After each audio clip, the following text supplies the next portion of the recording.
Assalamualaikum warahmatullahi wabarakatuh. Alhamdulillahilladzi arsala rasulahu bil huda wa dinil haqq liyudhhirahu 'alad dini kullih wa kafaa billahi syahida. Asyhadu an la ilaha illallah wahdahu la syarikalah wa asyhadu anna Muhammadan 'abduhu wa rasuluh. Allahumma shalli wa sallim wa barik ala nabiyyina Muhammad wa ala alihi wa sahbihi ajma'in, amma ba'd.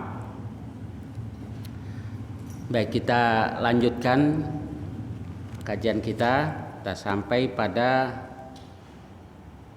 bab ke-13 dari Kitabul Asyribah, yaitu babu adabit ta'am wasyarab wa ahkamiha.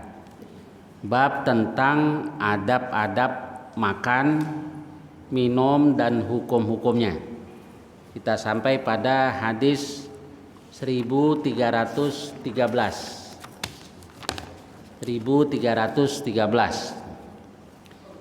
Bismillahirrahmanirrahim. Hadits Ibnu Umar ibni Abi Salamah radhiyallahu an qala. Hadis yang berasal dari Umar bin Abi Salamah. Jadi Umar bin Abi Salamah itu anak tiri Rasulullah Shallallahu Alaihi Wasallam. Jadi anak Abu Salamah dengan Ummu Salamah. Dia katakan, kuntu hulaman fi hajri Rasulillah Shallallahu Alaihi Wasallam. Adalah saya masih kanak-kanak di bawah asuhan Rasulullah Shallallahu Alaihi Wasallam. Wa kanat yadi tatishu fis sahfah. Sedangkan tanganku bergerak-gerak di sahfah. Jadi sahfah itu piring atau nampan lah, nampan itu. Jadi tangannya ke sana kemari, comot sana, comot sini. Faqala li Rasulullah sallallahu alaihi wasallam. Lalu Rasulullah sallallahu alaihi wasallam bersabda kepadaku, ya gulam, samillah. Wahai anak kecil, samillah, sebutlah nama Allah. Wa kul biyaminik, dan makanlah dengan tangan kananmu. Wa kul mimma yalik, dan makanlah dari apa yang dekat denganmu. Fama zalat tilka ti'mati ba'du. Kata Umar bin Abi Salamah, maka terus begitulah cara makanku sesudah itu. Baik, kita lihat lagi dari awal. Jadi sahabat Umar bin Abi Salamah ini dia dalam asuhan Rasulullah Sallallahu Alaihi Wasallam dan makan bersama-sama di sofah. Sofah kayak nampan tuh, piring gede. Namanya anak-anak, tangannya bergerak-gerak, comot sana, comot sini. Lalu diajari oleh Rasulullah Shallallahu Alaihi Wasallam cara makan yang benar. Nabi katakan, ya gulam, wahai anak kecil, nah itu, samillah, sebut nama Allah. Jadi ada 3 hal yang diajarkan oleh Rasul yang berkenaan dengan adab makan. Yang pertama, sebut nama Allah, samillah. Ini sebenarnya bukan pelajaran PAUD atau TK. Ya, biasanya diajarkan di PAUD, di TK, begitu sudah SD, SMP, SMA sampai tua malah sering tidak lakukan gitu. Nah, maksudnya kan untuk supaya dibiasakan semenjak masih kecil. Samillah, sebut nama Allah. Nah, ini penting dalam banyak dalam apa saja yang baik kita diperintahkan untuk memulai dengan bismillah itu. Ya gulam, samillah. Yang kedua, wakul biyaminik, makanlah dengan tangan kananmu. Di hadis lain Nabi Shallallahu Alaihi Wasallam katakan bahwa syaitan itu makan dengan tangan kiri. Jadi janganlah kamu makan dengan tangan kiri atau minum dengan tangan kiri. Fa inna syaitan ya'kulu bishimali wa yashrabu biha. Karena syaitan itu makan dengan tangan kiri dan minum juga dengan tangan kiri. Nah, jadi makan minum dengan tangan kiri itu perbuatan syaitan. Nah, kalau kita lihat betapa banyak orang nggak hati-hati itu. Nah, ini kadang-kadang di majelis taklim itu ada ibu-ibu makan bareng-bareng tuh. Kerupuknya dipegang pakai tangan kiri, kayaknya udah hal yang biasa itu ya.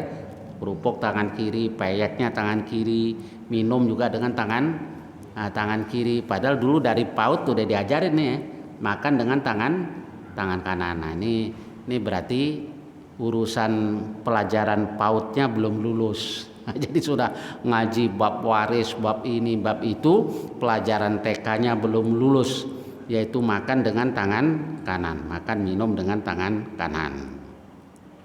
Dulu ada orang yang makan dengan tangan kiri di hadapan Rasulullah Sallallahu Alaihi Wasallam.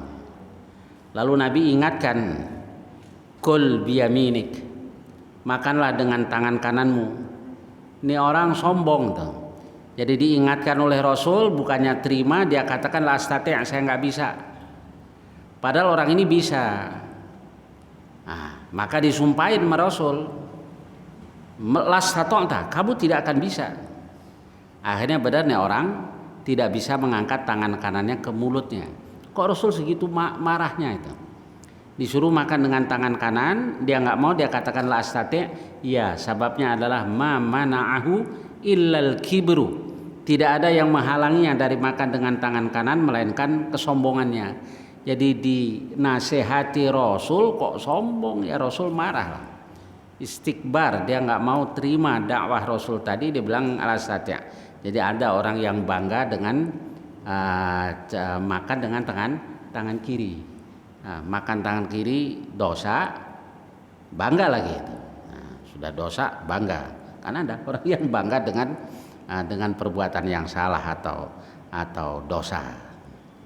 Baik, yang ketiga wakul mimma yalik. Nah, ini cara makan yang sopan lah, yang baik. Orang itu di nampan, jadi bareng-bareng ya, dimulai dari yang dekat denganmu. Wakul mimma yalik, jangan kesana kemari, nanti ya jijik lah yang lain melihatnya. Tuh kan pelajaran bukan diajarkan Rasul kepada anak-anak.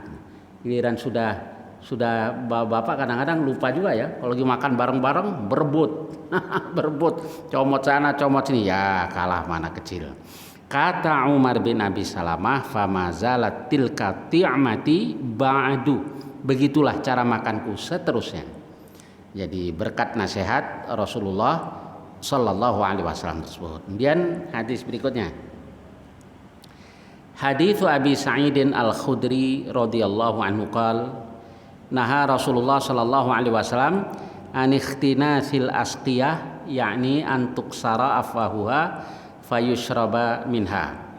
Rasulullah sallallahu alaihi wasallam melarang bahwa siqaq itu tempat air yang terbuat dari kulit gitu. Nabi larang untuk dipecah itu maksudnya ditebalikin itu, diminum dari mulut siqaq tersebut. Nah, ini apa ini? Larangan di sini larangan apa ini? Nah, begini, kalau Imam Nawawi katakan wattafaqu ala annan nahya anikhtinasiha nahyu tangzih la tahrim. Larangan di situ adalah larangan tangzih, untuk kebersihan. Jadi makruh tangzih. Kenapa? Bukan tahrim, bukan pengharaman. Sebabnya adalah sababuhu annahu la yu'manu ayyakuna fis siqai ma yu'di. Tidak dirasa aman kalau di siqa itu ada sesuatu yang mengganggu, mengotorinya gitu. Maksudnya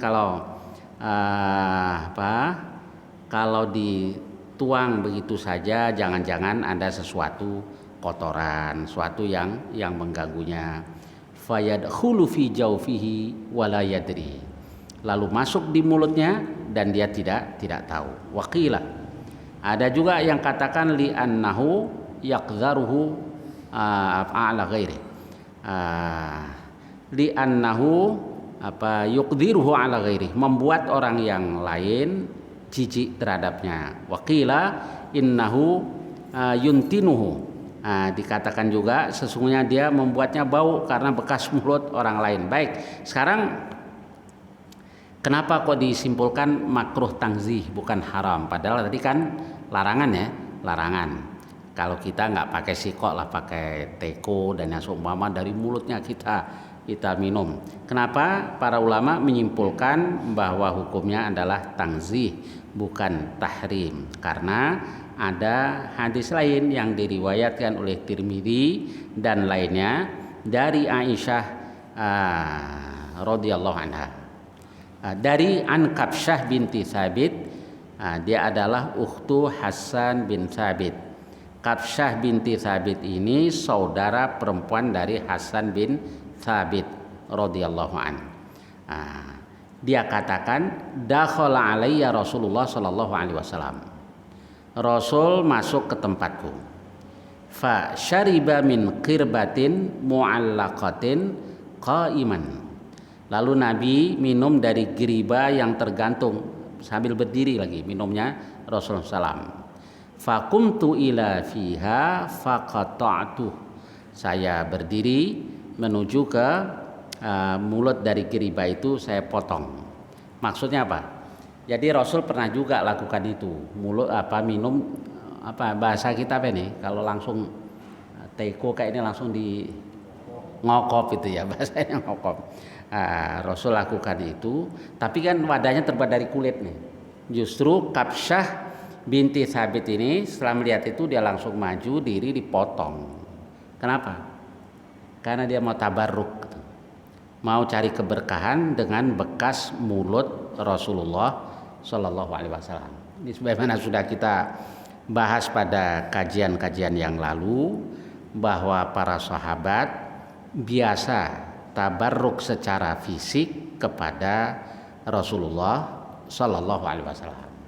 Tapi tabarruk secara fisik seperti ini ya kepada Rasul sajalah, karena itu yang dibenarkan oleh Rasulullah Shallallahu Alaihi Wasallam.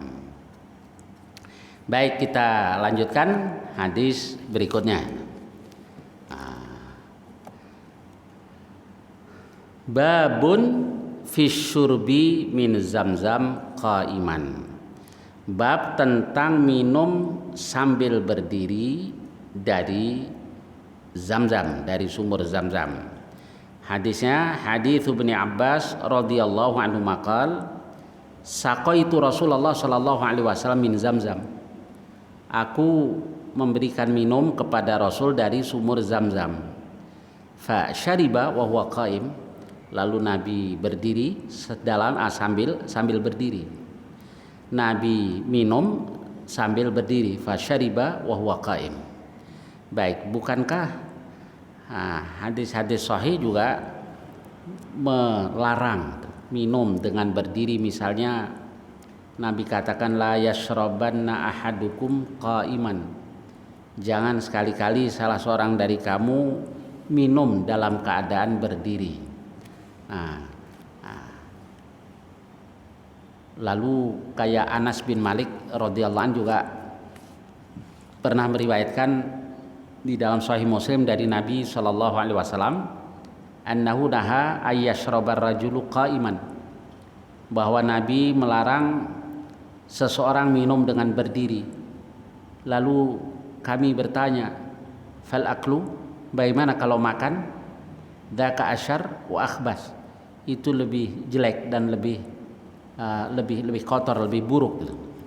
Dan juga di hadis lain larangannya semuanya tegas. Misalnya la yashrabanna ahadum minkum qaiman, janganlah salah seorang dari kamu minum dalam keadaan berdiri. Faman nasiya falyastaqi, yang lupa hendaklah dia muntahkan. Jadi larangannya keras, larangan minum dengan berdiri. Lalu di hadis ini Ibnu Abbas radhiyallahu anhuma katakan bahwa saqaitu Rasulullah sallallahu alaihi wasallam min Zamzam fasyariba wa huwa qaim. Aku memberikan minum kepada Rasul SAW dari sumur Zamzam, lalu Nabi minum sambil berdiri. Nah, karena hadisnya seperti ini, ada dari satu sisi ada hadis yang melarang, lalu di hadis yang lain ada yang menjelaskan bahwa Nabi minum dalam keadaan berdiri, maka para ulama umumnya mengambil kesimpulan bahwa larangan minum dengan berdiri di sini bukan larangan haram tetapi larangan makruh gitu. Larangan makruh yaitu karahatut tangzih gitu. Makruh tangzih. Baik, kemudian bab berikutnya babu karahatit tanafusi fi nafsil ina. Bab larangan bernafas di dalam bejana. Apa itu ya? Ya kayak kita minum di gelas atau yang seumpama sambil bernapas di dalam bejana tadi. Wastihbabit tanafusi salasan kharijal ina. Dan disukai bernafas 3 kali di luar bejana. Jadi siap-siap bernapas dulu 3 kali di luar bejana baru minum. Nah, untuk lebih jelasnya kita lihat hadisnya. Haditsu Abi Qatadah radhiyallahu anhu qala Rasulullah SAW, idza syariba ahadukum fala yatanaffas fil ina. Kalau salah seorang dari kamu minum, jangan dia bernafas di dalam bejana. Apa ya kira-kira hikmah dari pelarangan Rasulullah SAW? Ya, apa saja yang dilarang Rasul itu pasti banyak mudaratnya kalau dilanggar, meski Rasul belum jelaskan itu atau orang belum tahu. Nah, yang jelas ya banyaklah mudaratnya. Kalau orang tuh punya penyakit ini itu kan bisa nanti masuk ke dalam wadah yang dia pakai untuk minum. Baik, kemudian hadis berikutnya haditsu Anas an Thumamah ibn Abdullah kana Anas yatanaffasu fil ina marratain aw thalathan. Nah, Anas pernah minum bernafas dalam bejana 2 atau 3 kali. Wa za'ama anna Nabiy sallallahu alaihi wasallam kana yatanaffasu thalathan, dan dia mengaku atau mengatakan bahwa Nabi pernah lakukan itu, bernafas sebanyak 3 kali. Mana ini? Dari satu sisi dilarang, dari satu sisi Anas menjelaskan bahwa Nabi pernah bernafas 3 kali. Maka ada yang menjamak dengan cara begini, bahwa boleh asal jangan lebih 3 kali. Jadi bernafas dalam bejana. Wallahu alam. Baik, kemudian bab ke-17. Babus tihbabi idaratil ma wal laban wa nahwihima an yaminil mubtadi. Bab tentang disukai atau dianjurkan mengedarkan air atau susu dan yang seumpama ke sebelah kanan dari orang yang memulai. Maksudnya begini, kalau kita sekarang minum kan gelasnya masing-masing. Kalau dulu kadang-kadang 1 gelas gede itu gantian. Nah, ini gimana caranya? Nah, dianjurkan memberikan kepada yang sebelah kanan, terus muter ke kanan. Sebagaimana yang ada di satu hadis bahwa Rasulullah itu yuhibbut tayammun. Rasul itu suka mendahulukan yang kanan dalam semua urusan. Tapi dalam semua urusan tadi juga ada juga yang bareng ya. Coba saya contohkan nih. Takbir. Apa ya tangannya begini? Enggak kan, yang dicontohkan ya bareng. Maka kalau ada yang begini itu kalau ditanya kok diputer-puter, kan kanan dulu. Enggak begitu lah, enggak semua kayak takbir tadi angkat tangan ya begini, bukan begini. Apalagi mau rukuk bukan begini. Nah, demikian juga begini gitu. Ya, jadi secara umum bahwa Nabi suka mendahulukan yang kanan gitu. Baik, termasuk kalau minum tadi, habis minum mau diberikan ke yang sebelah kanan apa yang sebelah kiri? Sebelah kanan. Kita lihat hadisnya. Haditsu Anas radhiyallahu anhu qala atana Rasulullah sallallahu alaihi wasallam fi darina hadhihi. Rasul datang kepada kami di rumah kami ini. Fastasqa, lalu Nabi minta minum. Fahalabna lahu syatan lana. Lalu kami perahkan untuk Nabi seekor kambing milik kami, perahkan air susunya. Tsumma syubtuhu min ma'i bi'rina hadhihi. Kemudian aku tambahkan dengan air dari sumur kami ini. Fa'ataituhu, lalu aku memberikan kepada Nabi. Wa Abu Bakrin an yasari, Abu Bakar ada di sebelah kiri Nabi. Wa Umaru tujahah, ya Umar ada di hadapan Nabi. Wa Arabiyun an yaminih, ada seorang Arab Badui, Arab dusun itu di sebelah kanan Nabi. Rasul di sebelah kirinya Abu Bakar, di depannya Umar, di sebelah kanannya Arab Badui, Arab dusun. Nah, kemudian setelah itu falamma faragha qala Umar. Ketika selesai, Nabi sudah selesai minum, Umar katakan hadza Abu Bakrin. Ini Abu Bakar. Masa di sebelah kiri Rasul kan sahabat yang dekat dengan Rasul kan Abu Bakar. Tapi ternyata Rasul nggak berikan ke Abu Bakar. Rasul berikan kepada Arab Badui. Fa'atal Arabi. Tsumma qala, kemudian Nabi bersabda al-aimanun ala fayamminu. Yang sebelah kanan ketahuilah dahulukan yang sebelah kanan. Qala Anas, dan Anas katakan fahiya sunnatun.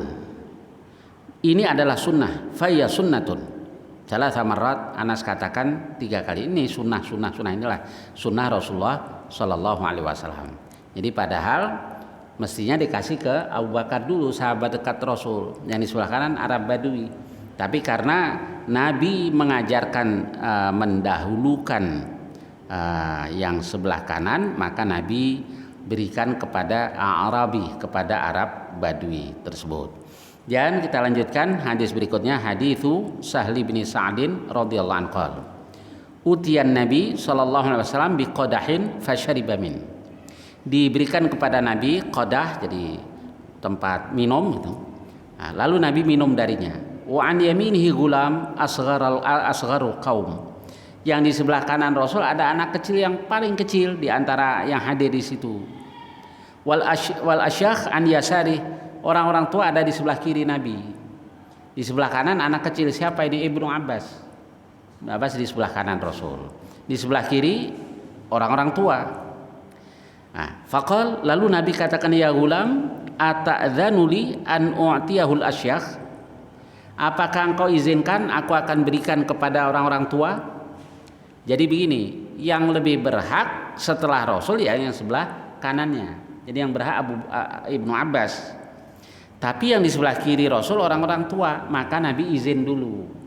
Wahai anak kecil, boleh tidak saya berikan kepada mereka? Apa jawaban Ibnu Abbas radhiyallahu an? Qal ma kuntu li'uthira bi fadli minka ahadan ya Rasulullah. Aku tidak akan mengutamakan orang lain dengan bekasmu itu wahai Rasulullah. Jadi di Ibnu Abbas juga tabarruk dari bekas mulut Rasulullah sallallahu alaihi wasallam. Saya enggak akan berikan kepada orang lain ya Rasul. Fa'atahu iya, lalu Nabi memberikan kepada Ibnu Abbas radhiyallahu an. Jadi dalam Islam itu ya, urusan minum saja juga ada adabnya urusan makan, dan hanya Islam sebetulnya yang syariahnya itu meliputi semua aspek kehidupan, mulai masalah yang kecil-kecil, urusan makan, minum, maaf nih cebok, ada aturannya, sampai urusan yang besar-besar. Nah, begitulah kalau kita seorang muslim. Kalau seorang muslim ya kita belajar, kita berusaha bagaimana adabnya semua yang diajarkan oleh Rasulullah Sallallahu Alaihi Wasallam. Segala makan ini terserah kita. Nah, nabinya siapa ini kalau kayak begini? Nah, kadang-kadang nabinya orang Barat malah ya. Nah, kok nabinya orang Barat? Iya, kalau aturan orang Barat dipatuhi. Kalau habis makan garpu sama sendoknya mesti diginiin tuh kan. Siapa yang punya aturan ini? Ini kan aturan orang Barat. Malah wajib kayaknya merasa rendah kalau tidak menerapkan aturan mereka. Ya dipakai boleh, nggak dipakai boleh, itu bukan aturan syariah. Jadi seringkali kita ini lebih mengutamakan tradisi, lebih mengutamakan aturan-aturan manusia ketimbang syariah, ketimbang aturan Allah dan Rasulullah Shallallahu Alaihi Wasallam. Ngelawat gitu. Mesti pakai kerudung hitam. Emang ada aturannya dalam Islam. Kalau ngelawat mesti pakai kerudung hitam tat yang kayak begini. Jangan lo lagi ngelawat pakai kerudung hitam. Siapa yang suruh? Aturan orang Barat. Jadi yang kayak begini rupanya orang lebih patuhi lah. Ya berarti kalau kita lihat dari satu sisi kita itu masih terjajah. Yang terjajah apanya? Nih masih terjajah. Kalau kita dulu belajar sosiologi gitu, yang pengen niru itu biasanya masyarakat yang menduduki stratifikasi sosial yang paling bawah kan gitu ya, pengen meniru yang di atas, imitation, pengen niru. Nah sekarang sekian lama kita dijajah Belanda, masih Belandanya sudah pulang, angkang, tapi ini kita masih terjajah rupanya. Jadi kita merasa apa yang mereka bawa lebih baik dari yang kita punya, dari aturan kita, aturan agama kita. Jadi seolah kalau menjalankan syariat Islam tuh masih dipandang rendah. Tapi kalau pakai aturan mereka, merasa lebih tinggi. Ya kalau nyangkut urusan yang mubah-mubah sebenarnya sih boleh saja kan ya. Ya tapi dari segi secara sosiologis tadi, karena kita masih merasa terjajah. Kira-kira baju koko sama dasi keren mana nih? Baju koko sama dasi. Koko yang mahal juga ada kan ya? Yang mahal ada. Dasi murah juga banyak. di pasar ini juga banyak. Tapi perasaan kalau pakai dasi keren. Nah, saya nggak bicara soal halal haram. Bicara secara sosiologis berarti kita itu masih merasa terjajah. Jadi kalau kebiasaan mereka seolah-olah lebih tinggi, kalau kebiasaan kita lebih rendah. Nah apa saja. Nah oke lah. Tapi kalau sudah menyangkut masalah halal haram jangan dong. Jangan sampai cara kita syariah kita dikalahkan dengan hal seperti ini. Giliran urusan adab yang diajarkan oleh Rasul seringkali kita tidak lakukan. Tapi adab yang diajarkan orang Barat malah kita patuhi. Kalau makan mesti begini, begitu. Yang diajarkan Rasul ya kayak tadi tuh mesti bersih gitu ya. Kadang-kadang makanannya jangan dihabisin sampai begitu, sampai bersih bener, malu tuh kan. Malu. Padahal yang Rasul ajarkan begitu ya. Kayak di hadis berikutnya ini. Tentang menjilat ujung-ujung jari, menjilat jari-jari. Babus babi la'kil asabi wal qas'ah. Bab menjilat jari-jari dan piring. Wa aklil luqmah as-saqitah. Makan suapan yang jatuh ba'da masima yusibuha, setelah mengusap yang menimpanya min adan, yaitu kotoran yang mengenainya. Wa karahati masil yadi qabla la'qiha. Tidak disukai mengusap, kalau dulu kan nggak dicuci, kadang dilap gitu aja ya zaman Rasul sebelum dijilat. Artinya Rasul mengajarkan kita bersih. Makan itu buat biar kuat, biar kuat, bukan untuk berbangga-bangga. Kan Nabi katakan, kul washrab walbas watasaddaq fi ghairi sarafin wala makhila. Makanlah, minumlah, berpakaianlah, tidak berlebihan dan tidak sombong. Apa makan sombong tadi itu? Makannya belagu gitu ya. Kalau di pesta-pesta tuh lagunya begitu disisain banyak. Kalau di rumah pala ikan aja diserosot-serosot. Nah, jadi bukan karena Allah sebenarnya, karena makhilah, karena sombong tadi. Nah Islam ajarkan begitu. Rasul ajarkan idza akala ahadukum ta'aman fala yamsah yadah. Kalau salah seorang dari kamu makan makanan, jangan dia usap, jangan dicuci. Ini masih banyak nih di sini nanti. Kelihatannya ini ya, begitu amat enggak. Kita karena Allah aja ya, jangan karena jangan karena orang lain gitu ya. Kalau karena orang lain cara kita beragama jadi nggak benar nanti. Karena Allah saja itu. Hatta yal'aqaha au yul'iqaha, atau menjilatkannya. Nah, baik, saya kira hadisnya sampai di sini, hadis 1320. Insyaallah nanti kita lanjutkan hadis-hadis berikutnya. Silakan barangkali ada pertanyaan-pertanyaan tentang hadis-hadis tadi atau lainnya yang saya bisa, silakan. Tafadhalu.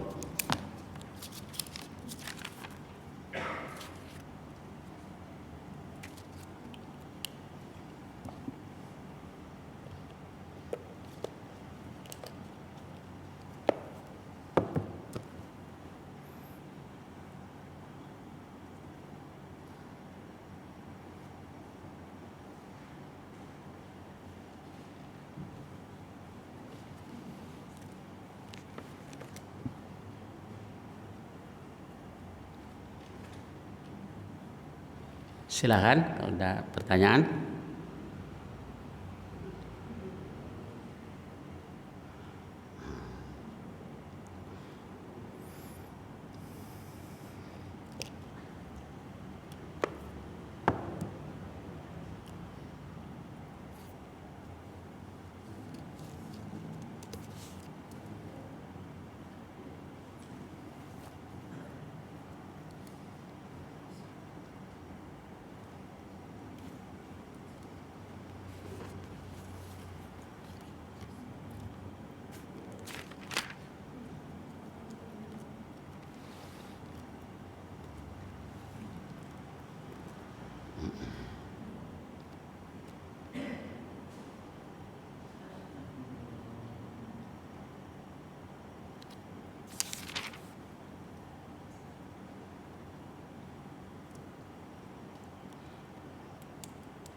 Tidak ada.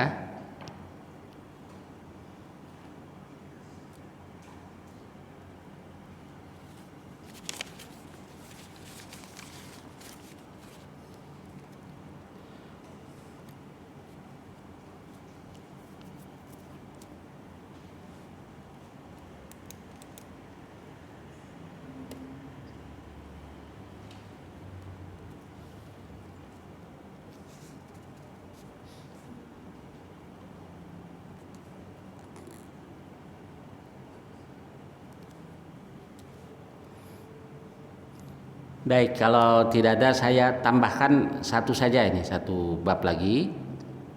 Babu ma yaf'alu dhaifu idza tabi'ahu ghairu man da'ahu sahibut ta'am.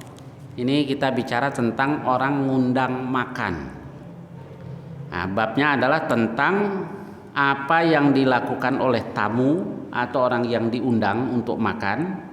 Idza tabi'ahu, kalau dia diikuti, ghairu man da'ahu sahibut ta'am, oleh orang yang tidak diundang oleh pemilik makanan itu. Wastihbab idzni sahibit ta'am litabi', dan dianjurkan pemilik makanan itu mengizinkan. Nah, baik, itu lebih jelasnya saya bacakan hadisnya. Hadits Abi Mas'ud radhiyallahu anhu qala ja'a rajulun minal ansar. Seorang lelaki dari kaum Ansor datang, yukna Aba Syu'aib. Dia biasa dijuluki dengan julukan Abu Syu'aib. Faqala li ghulamin lahu qassab, dia katakan kepada anaknya, kepada pembantunya lah, budaknya, qassab itu tukang potong, ij'al li ta'aman yakfi khamsah. Buatkan untukku makanan yang mencukupi 5 orang. Fa inni uridu an adu'an Nabiya sallallahu alaihi wasallam, saya pengen undang Nabi khabisa khamsah. Nabi orang yang kelima dari 5 orang, maksudnya 5 orang termasuk Rasul. Fa inni qad araftu fi wajhil ju', sebab saya mengetahui di wajah Rasul ada kelaparan gitu. Jadi dulu Rasul tuh sampai begitu ya, sampai lapar, ada orang lihat nih Rasul kelaparan ya kayaknya. Lalu orang yang bernama Abu Syu'aib ini suruh budaknya itu bikinkan makanan yang mencukupi 5 orang. Fada'ahum. Setelah itu orang itu panggil mereka. Faja'a mahum rajul, lalu datanglah Nabi, lalu bersama Nabi ada seorang lelaki yang tidak ikut diundang. Apa yang dikatakan Nabi? Ini kan suruh undang 5 orang termasuk Rasul. Ada satu yang ikut, yang nggak diundang. Apa yang dikatakan Nabi? Faqala Nabi sallallahu alaihi wasallam, inna hadza qad tabi'ana. Ini orang ini ikut kami. Fa in syi'ta an ta'dzana lahu fa'dzanna. Kalau engkau ingin mengizinkannya, izinkan dia. Artinya kalau tidak diizinkan nggak boleh, karena dia tidak diundang. Nah, kemudian wa in syi'ta ayyarji'a raja'. Kalau engkau ingin mengizinkan, ya izinkan dia. Tapi kalau engkau mau dia pulang, ya biar dia pulang. Faqala bal qad adzintulah. Tidak ya Rasul, tapi aku sudah izinkan dia. Nabi itulah caranya biar halal gitu ya. Jadi Rasul tadi katakan nih orang ngikut nih. Nah, ngikut, kalau kamu mau mengizinkan ya silakan izinkan. Kalau tidak ya biar dia pulang. Nah, orang itu katakan tidak ya Rasul, bal qad adzintu lahu. Tidak ya Rasul, tetapi aku telah mengizinkannya. Nah, baik. Kemudian kalau di bab berikutnya nanti, kalau orang itu memang dilihat orang yang pasti mengizinkan karena dia dermawan, ya boleh saja bawa banyak orang. Nah, contohnya yang ada di hadis berikutnya, yaitu hadis Jabir ibni Abdullah radhiyallahu anhu qala, lamma hufiral khandaq, ketika digali khandaq, parit waktu perang Khandaq itu, ra'aitu bin Nabi sallallahu alaihi wasallam khamasan syadidan. Nah, jadi saya lihat Rasul ini kayaknya lapar bener ini. Fangkafatu ila imraat. Jadi kisahnya waktu menggali parit ada tanah yang keras. Nah, sahabat angkat tangan itu. Kemudian Rasul katakan biar saya yang turun. Rasul turun. Begitu Rasul turun, ternyata perut Rasul itu diikat dan diganjel dengan batu. Kenapa? Karena lapar. Di dalam perang Khandaq itu nggali parit 3 hari nggak dapat makanan. Jadi para sahabat luar biasa itu. Dan setelah itu si Jabir lari pulang. Fangkafatu ila imraati, saya lari menuju istriku. Fakultu, aku katakan, hal indaki syai', apa engkau punya sesuatu? Fa inni ra'aitu bi Rasulillah sallallahu alaihi wasallam khamasan syadidan. Saya lihat pada Rasul ada kelaparan yang sangat. Kemudian fa akhrajat ilayya jiraban fi sa'in min sya'ir. Dia keluarkan geriba atau wadah yang isinya 1 sa', cuma satu sa' seukuran zakat fitrah lah, gandum. Walana buhaimatun dajinun, dan kita punya buhaimah, anak kambing piaraan. Jadi bukan kambing yang biasa diangon, enggak, yang ditaruh di rumah aja. Buhaimatun dajin, piaraan di rumah. Fa dabahtuha, aku pun menyembelihnya. Wa tahanati syair, lalu istriku menumbuk gandum itu. Fa faragat ila faragi, dia selesai ketika aku sudah selesai. Wa qatta'tuha fi burmatiha, aku memotong-motongnya di periuknya. Thumma wallaitu ila Rasulullah SAW. Kemudian aku berangkat ke tempat Rasul. Faqalat, istriku katakan, la tafdahni bi Rasulullah SAW wa bima ma'ah. Jangan permalukan aku kepada Rasul dan orang yang ada di sekelilingnya. Maksudnya begini, nanti kalau ngundang orang banyak, saya malu, makanannya cuma segini. Undanglah beberapa orang saja itu. Faji'tuhu fasarartuhu. Kata Jabir, aku pun mendatangi Nabi, aku bisiki Rasul. Fakultu ya Rasulullah, dzabahna buhaimatan lana. Wahai Rasulullah, kami menyembelih anak kambing kami. Wa tahanna sa'an min sya'ir kana indana. Kami menumbuk gandum yang cuma 1 sa'. Ya, fata'ala anta wa nafarun ma'ak. Kemarilah ke rumah ya Rasul bersama beberapa orang bersama engkau. Nah, ternyata Nabi berteriak gitu, fasahan Nabi sallallahu alaihi wasallam.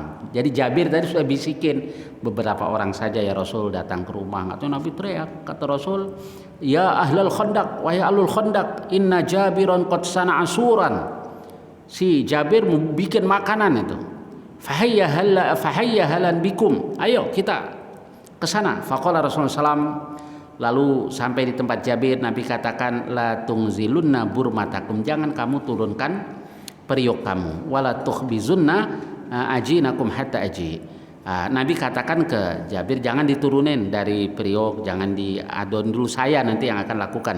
Faji itu aku pun datang, wajah Rasulullah SAW, dan datanglah Rasul yakdumun nas, Nabi mendahului manusia, jadi Nabi datang duluan. Hatta ji'tu mar'ati, hingga aku datang ke istriku. Faqalat, lalu dia katakan bika wa bika. Faqultu qad fa'altu alladhi qulti, kamu ini gimana ini. Iya, saya sudah lakukan apa yang engkau katakan, maksudnya saya sudah ngomong ke Rasul supaya datang dengan beberapa orang saja tuh. Fa akhrajat lahu ajinan fabasaqa fihi wa barak, lalu dia keluarkan adonan itu, diludahi oleh Rasul, ludai kecil gitu, kemudian dia mohonkan keberkahan. Tsumma amada ila burmatina, kemudian Nabi menuju ke periuk kami. Fabasaqa fabarakat tsumma qala, kemudian Nabi katakan ud'u jaizatan fal takhbis ma'i waqdahi min burmatikum wala tungziluha, jadi nggak boleh diturunkan dari tungkunya, bitaja Nabi yang ngambilin itu. Wahum alfun fa uqsimu billah laqad akalu hatta tarakuhu wan harafuhu, mereka 1000 orang tuh. Lalu semuanya makan tuh.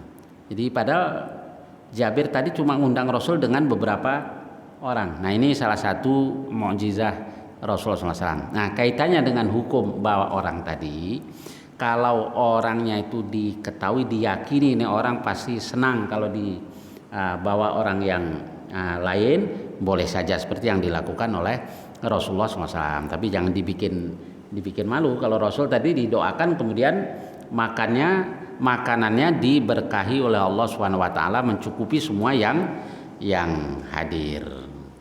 Baik, sampai di sini mudah-mudahan banyak manfaatnya. Wallahu muwaffiq. Assalamualaikum warahmatullahi wabarakatuh.